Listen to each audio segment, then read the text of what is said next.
My ex-wife became an investment banker and humiliated me in front of everyone just because I asked to invest $170. She sneered, "We don't serve poor beggars here."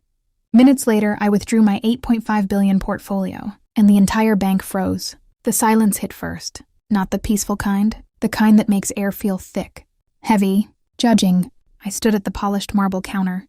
My reflection warped beneath layers of glass and wealth. My phone vibrated once in my pocket. I ignored it. Across from me, she adjusted her blazer. Perfect fit. Sharp shoulders. Gold pin on the lapel. My ex-wife? She didn't recognize me at first. Or maybe she did and chose not to. Her eyes skimmed me the way bankers scan balance sheets, looking for value, prepared to discard anything that doesn't add up. I cleared my throat. "I'd like to invest," I said.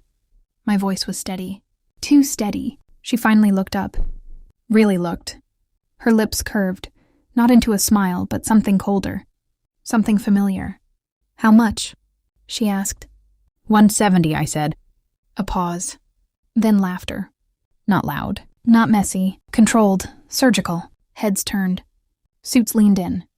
The room tilted. She leaned forward, lowering her voice just enough to make it sting more. "We don't serve poor beggars here." The words landed clean. Precise. Practiced. Something inside me went very still. That's when the memory surfaced.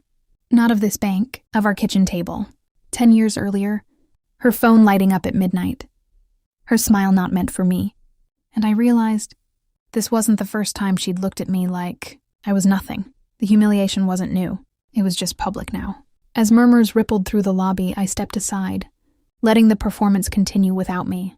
I felt the old instinct rise, the one that used to beg for explanations. I killed it. Instead, my mind drifted backward, to the nights she came home late, smelling of a cologne I didn't wear, to the conferences that never had photos, to the way she guarded her phone like it carried state secrets. Back then, I told myself love required trust. What I didn't understand was that trust without verification is just self-delusion. The divorce papers came fast. Clinical. Efficient.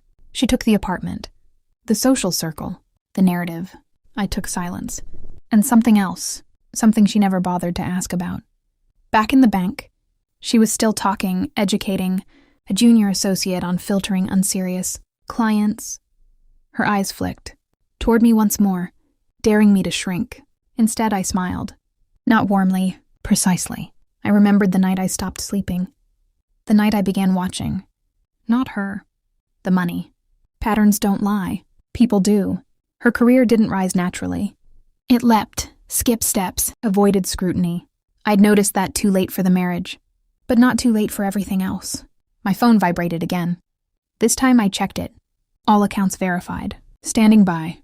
Good. I took a seat. Right there in the lobby. The leather was soft, imported, expensive. It creaked under my weight like it resented me. Perfect. I watched her from a distance, dissecting every movement. Confidence built on borrowed time always has a tremor. Hers showed when she thought no one important was looking. While she mocked me, I replayed the last 2 years. The shell companies. The quiet acquisitions. The offshore structures. Designed to stay invisible unless someone knew exactly where to look. I'd built my portfolio the way I lived, silently. No headlines. No applause. Just control. She never knew why I asked about her work. Why I listened so closely. Why I never corrected her when she called me aimless.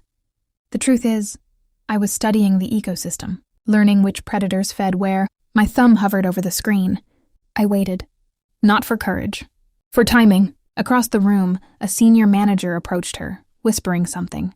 Her smile stiffened for half a second. A flicker. I stood. Walked back to the counter. She rolled her eyes. "You again?" "I'd like to withdraw," I said. She laughed. "From where?" "My portfolio." That did it. Her laugh died mid-breath. "Sir," she said slowly, "this is a private institution." "Yes," I replied. "That's why I chose it." I slid my phone across the counter. Just enough. Her eyes dropped. And froze. Color drained from her face in layers. She scrolled. Once, twice. Her fingers trembled. The junior associate leaned in. Then stiffened. Then stepped back like he'd seen a ghost. "Is something wrong?" I asked. Quiet, polite. She looked up at me. Really looked this time. Not at my clothes. Not at my posture. At the numbers. $8.5 billion. Structured, verified, linked quietly to the bank's most sensitive liquidity channels. Her voice cracked. This isn't funny. I don't joke about money, I said. Or betrayal. That word landed. She flinched. I leaned closer. I know about the partner you slept with, I said softly. The one who fast-tracked your promotions. I know about the compliance reports that vanished, and I know exactly how much exposure this bank has to my assets. Her eyes filled. Not with regret, with fear. The kind that comes when the illusion collapses. You can't do this, she whispered. I nodded. I already did. I tapped the screen once. Authorization sent. Somewhere deep in the building, systems screamed. Phones rang. Screens went red. The senior manager sprinted across the lobby, tie undone, sweat blooming. What did you do? She asked. I straightened. I withdrew, I said. Everything. The manager stared at her. Then at me. Then at the numbers.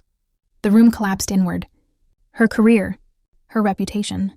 Her carefully curated dominance. All balanced on capital she'd never bothered to respect. Security escorted me toward the exit. She followed. Crying now. Ugly. Human. I loved you, she said. I stopped. Turned. No, I replied. You loved what you thought I was worth. I leaned in one last time. And you were wrong. Outside, the air felt clean. Unimpressed. I didn't look back. Not when the doors slammed shut. Not when her name began circulating in hushed, panicked tones. I walked. Each step lighter. Revenge isn't loud. It doesn't need witnesses. It just needs precision. She taught me that.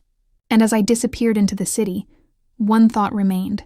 I didn't take my power back that day. I simply stopped pretending it was ever hers.